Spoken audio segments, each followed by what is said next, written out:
The day my wife gave birth to another man's child, her parents hired 10 security guards to keep me away from the maternity ward. But I never showed, I didn't make a scene. Later, I heard her mother was holding her hand, stroking her hair. "Ava, don't you worry," she'd said. "We'll make sure he doesn't get within 100 feet of you. Your father has men watching the main entrance too. If he dares to show up and cause trouble, we'll have him arrested." Ava, pale and exhausted, managed a weak nod, but her eyes still drifted towards the elevator bank. The space was empty. Only then did she finally let out a breath she didn't realize she'd been holding. She couldn't understand it. All she was doing was giving her high school sweetheart a child, a legacy before he died. Why couldn't I just understand that? As a nurse placed the crying infant in her arms, a genuine, relieved smile spread across her face. She told herself that if I came to visit her the next day, she would forgive all our recent fights. She would even be willing to let me be the baby's father. What she didn't know was that I had just filed my final paperwork with Doctors Without Borders. In 7 days, I would renounce my American citizenship and disappear into the world's forgotten corners. I was never coming back. The day Ava was discharged from the birthing center, I was finishing the last of my handover paperwork at the hospital. I walked up to her parents' front door and paused, my hand on the knob.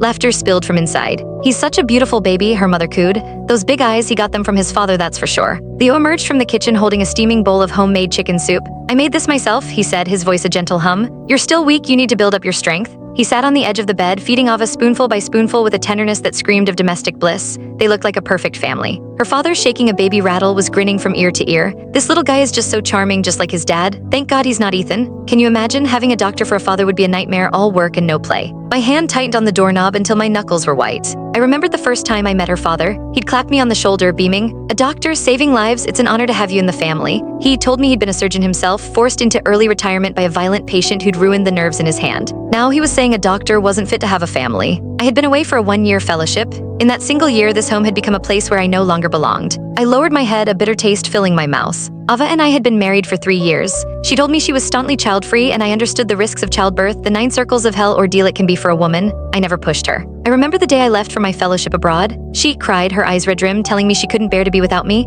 For that entire year, we were inseparable despite the distance. We called every day, sharing every little detail of our lives. My colleagues would tease me, saying we were like newlyweds even after 3 years. Then 1 month ago, I finally got approval for a surprise trip home. I endured an 8-hour flight, my body screaming with exhaustion, but I didn't care. I rushed straight from the airport, only to find Ava on our doorstep, her belly swollen and round, her hand in that of her first love. Leo's voice pulled me from the memory. "Ethan, man, when did you get back? Why are you just standing in the doorway?" The laughter inside died, everyone turned to look. When Ava's father saw the resignation letter in my hand, his brow furrowed into a tight knot. "How did I ever entrust my daughter to someone like you? What a disgrace. You quit your job. What's the plan, Ethan? Are you expecting us to support you?" "What kind of husband are you?" Her mother chimed in, her finger pointed at me like an accusation.